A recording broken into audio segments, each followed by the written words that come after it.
आपण पाहत आहात BCCN न्यूज.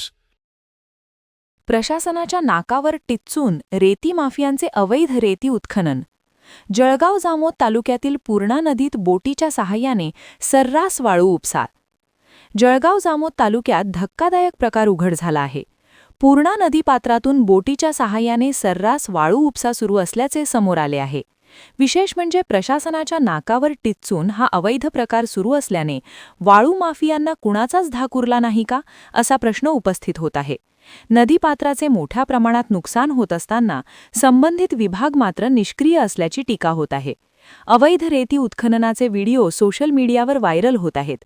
त्यामुळे आता प्रशासन कारवाई करणार का, याकडे सर्वांचे लक्ष लागले आहे.